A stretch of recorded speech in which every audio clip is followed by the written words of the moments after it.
c'est Cécile. Bienvenue pour un nouveau numéro de C'est bon pour vous. Regardez-moi ça, nous sommes à Épernay, avenue de Champagne. D'un côté, le syndicat viticole qui représente les vignerons et de l'autre, quelques grandes maisons de champagne dont la renommée n'est plus à faire. Les amis, j'aborde avec vous un sujet qui me tient particulièrement à cœur, les champagnes de marque et les champagnes de vignerons. On va en parler dans un instant avec un spécialiste, mais tout de suite, un point d'histoire. Le champagne est complexe à produire. Seules les maisons de négoce possédaient ce savoir-faire. Elles se fournissaient en raisins chez les vignerons, puis élaboraient et commercialisaient leur champagne. Écoutez-moi bien, on est en 1930 et c'est la crise, les amis. Les maisons de champagne ont du mal à acheter du raisin aux vignerons, ce qui leur laisse l'opportunité de produire leur propre champagne. Aujourd'hui, plus de 4700 vignerons élaborent et vendent leur champagne. Les 12 000 autres fournissent leurs raisins aux coopératives et maisons de champagne. Ces dernières ont créé des groupes et surtout des marques puissantes. Moët et Chandon, Lançon, Laurent Perrier, Nicolas Feuillatte, Clicquot. Bon, je ne vais pas tous les citer. Sachez que 80% des champagnes que vous consommez proviennent de ces mastodontes. Leur volume de vente se chiffre en millions de bouteilles, comparé à un vigneron qui vend entre 20 000 et 150 000 cuvées par an selon l'importance du domaine. Le champagne de marque, vous savez où le trouver, en grande distribution. Toutefois, pour vous procurer un champagne de vigneron, retenez ceci. Contactez directement les vignerons ou encore mieux, passez les voir. Je vous donne un exemple, le champagne Char-Beaufrère sera ravi de vous accueillir, merci, dans son domaine et de vous faire déguster ses cuvées en toute simplicité. Vous pouvez aussi faire comme nous, vous rendre chez un professionnel du vin. Allez, on y va? Bonjour Nicolas. Bonjour Cécile. Merci de nous accueillir chez toi. Donc, tu es caviste à Reims et je vois que tu mets en avant les champagnes de vignerons. Est-ce que tu peux nous expliquer ce choix? L'idée c'est de représenter la diversité champenoise, un peu dans l'esprit bourguignon. On a l'habitude d'avoir des vins de la Côte des Blancs, de la montagne de Reims, puisqu'on est ici à Reims.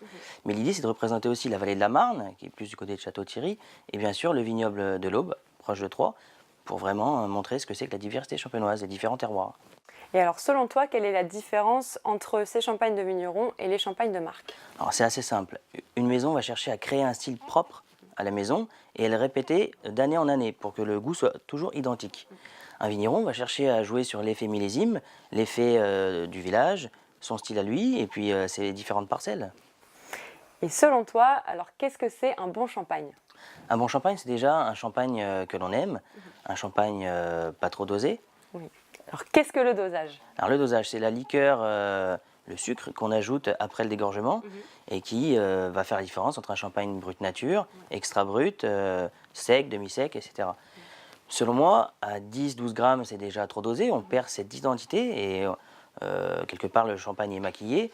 J'estime même que au-dessus de 8 grammes, c'est un peu compliqué. L'idéal, c'est entre nature, donc 0, ou extra brut, 3 grammes, jusqu'au début de brut, 6-7 grammes maximum.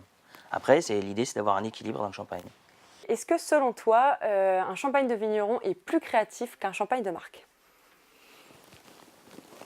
Je pense qu'un champagne de vigneron est plus créatif, dans le sens où, encore une fois, on va représenter une parcelle bien précise par des cuvées parcellaires. Un vigneron peut avoir 2-3 cuvées parcellaires et ça peut être hyper intéressant de goûter sur un même village une cuvée pure chardonnay, pure pinot noir, pure pinot meunier ou éventuellement sur la même parcelle, entre le haut et le bas de la parcelle, le même cépage, la même philosophie, donc, parce que c'est le même vigneron, mais deux styles totalement différents. Et alors, est-ce qu'il y a un enjeu à défendre justement ces petits producteurs? Bien sûr. Pour moi, on va vers la diversification du champagne, un peu dans l'esprit bourguignon, où on parle de crus, de parcelles, de villages, et l'intérêt pour les consommateurs, c'est de découvrir cette diversité. Après, sans négliger les maisons, mais c'est vraiment deux styles et deux mondes différents. Merci Nicolas. De vous à moi, vous commencez à être convaincu par les champagnes de vignerons comparés aux champagnes de marque? Si ce n'est toujours pas le cas, on se retrouve le mois prochain pour un nouveau numéro de C'est bon pour vous, où on abordera le goût, la qualité, mais aussi le prix. Allez, à bientôt les amis!